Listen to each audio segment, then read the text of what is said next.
सभी को जय मसीह की। आज दुनिया के लोग हर तरह के खुशी और दुख की भावना से जी रहे हैं, लेकिन खुशियों से ज़्यादा दुख हमारे बीच फैलता जा रहा है और इसमें सबसे बड़ा है डिप्रेशन, जिसे हम अवसाद भी कहते हैं। आज ये दुनिया में एक आम मानसिक बीमारी हो चुकी है, बिल्कुल सर्दी जुकाम की तरह। वर्ल्ड हेल्थ ऑर्गेनाइजेशन की रिपोर्ट्स के अनुसार आज दुनिया में करीब 26 करोड़ से ज़्यादा लोग इससे ग्रसित हैं और जिसमें महिलाओं की संख्या ज़्यादा है। अब सवाल है, यह डिप्रेशन या अवसाद क्या है? डिप्रेशन एक ऐसी मानसिक स्थिति या विकार है जिसमें व्यक्ति को लंबे समय तक उदासी, अकेलापन, निराशा, कम आत्मसम्मान ये सारी भावनाएं घेरे रहती है। कुछ अनुवादों और कविताओं को छोड़ बाइबल अवसाद शब्द का इस्तेमाल नहीं करती।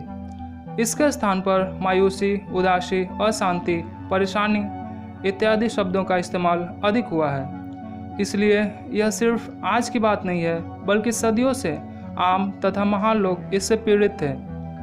आज हम बाइबल के उन 7 लोगों को देखेंगे जो इससे ग्रसित थे और इसे अपने जीवन से जोड़ के देखेंगे कि क्या हमारी परेशानियां उनसे ज़्यादा थी या कम। सबसे पहले हम बात करेंगे एलिया भविष्यद्वक्ता की। एलिया निराश, थका हुआ और भयभीत था।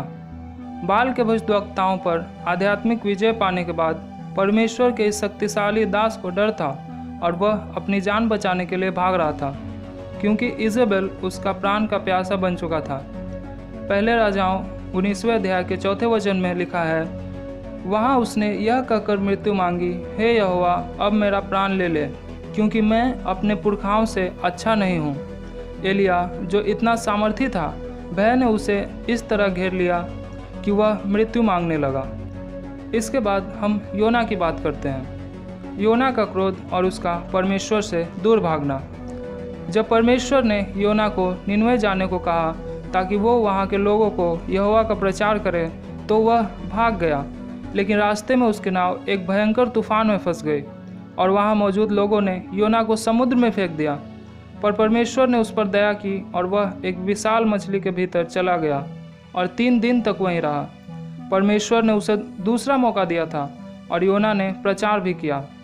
उसके प्रचार से लोग परमेश्वर की ओर फिर गए और उन्होंने सारी बुराई को छोड़ दी। इसके बाद परमेश्वर ने भी निनवे वासियों को नाश नहीं किया, लेकिन योना चाहता था कि इन लोगों का नाश हो जाए और वह बहुत क्रोधित हो गया।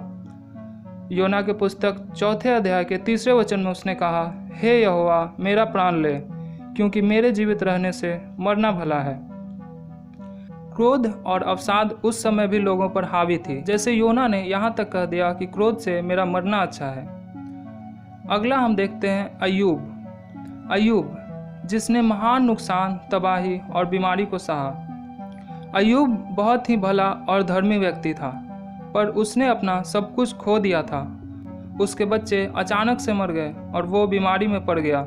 उसका दुख इतना बढ़ गया कि उसकी पत्नी उससे कहने लगी, क्या तू अब भी अपनी खराई पर बना है?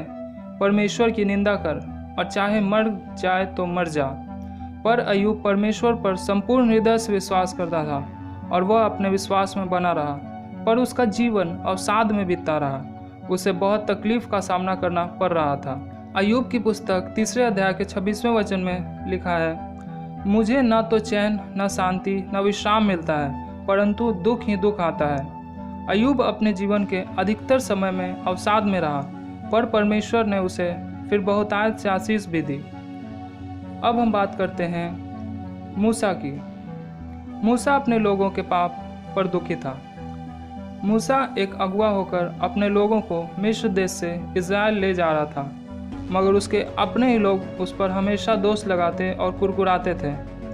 वह जब सीने पर्वत से परमेश्वर की आज्ञाओं को लेकर नीचे उतरा तो उसने देखा उसके अपने लोग पाप में घिर चुके हैं और बछड़े को दंडवत कर रहे हैं। वो शोक से भर गया और कहने लगा, जैसा निर्गमन 32 के 32 में लिखा है, तो भी अब तू उनका पाप क्षमा कर, नहीं तो अपनी लिखी हुई पुस्तक में से मेरे नाम को काट दे। मूसा अपने जीवन काल में अपने ही लोगों द्वारा अवसाद में रहा। अब बात करते हैं यिर्मयाह भविष्यद्वक्ता की। यिर्मयाह, जिसने अकेलेपन, हार की भावना और असुरक्षा का सामना किया। यिर्मयाह को रोता हुआ भविष्यद्वक्ता या नबी भी कहते हैं। उसे अपने ही लोगों द्वारा इनकार कर दिया गया जिससे वो प्यार करता था। परमेश्वर ने उसे उपदेश देने के लिए बुलाया और तब तक शादी करने से मना किया। वह बहुत ही गरीब और अकेला था, लेकिन परमेश्वर के प्रति बहुत ही ईमानदार था।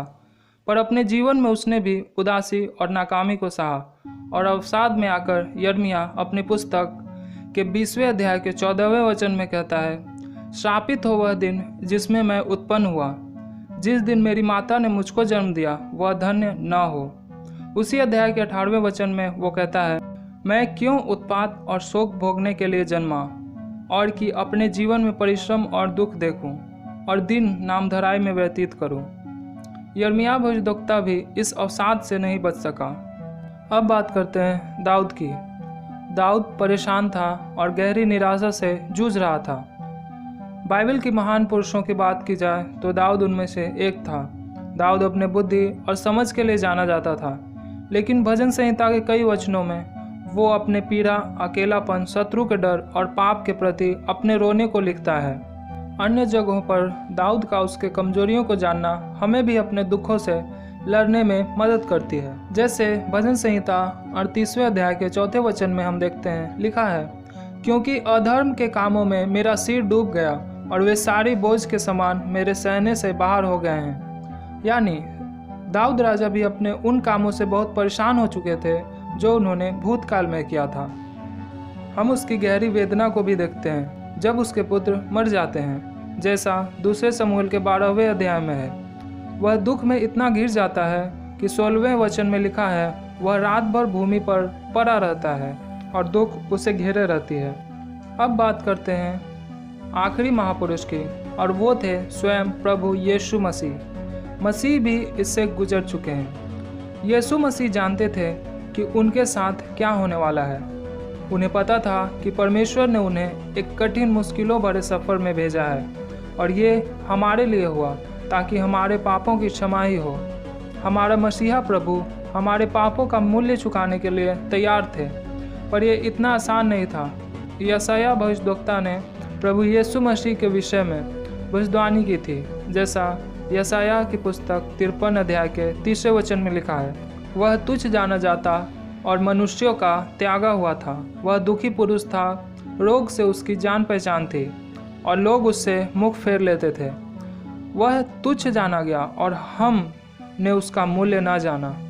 यीशु ने कोई पाप नहीं किया था, फिर भी उसे इन सारी दुखों से गुजरना पड़ा, पर वह इनमें भी स्थिर रहा। प्रभु यीशु इन सभी दुखों को झेल चुका है, इसलिए वह हमारी दुख को भी समझता और जानता है। प्रभु यीशु मसीह भी अधीर हुए थे और उनका मन व्याकुल हुआ था जब वह गतसमनी नामक जगह में गए ताकि वो प्रार्थना करें।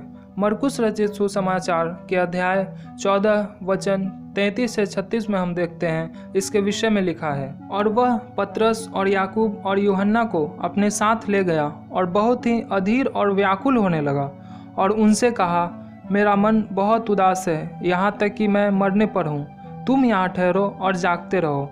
फिर वह थोड़ा आगे बढ़ा और भूमि पर गिरकर प्रार्थना करने लगा, यदि हो सके तो यह घड़ी मुझ पर से टल जाए, और कहा, हे अब्बा, हे पिता, तुझसे सब कुछ हो सकता है। इस कटोरे को मेरे पास से हटा ले, तो भी जैसा मैं चाहता हूँ वैसा नहीं, पर तू जो चाहता है वही हो। और बाइबल बतलाती है उनकी पीड़ा इतनी बढ़ गई थी कि प्रभु यीशु मसीह का पसीना लहू के रूप में बह रहा था, जैसा लूका रचित सुसमाचार के 22वें अध्याय के 44वें वचन में लिखा है।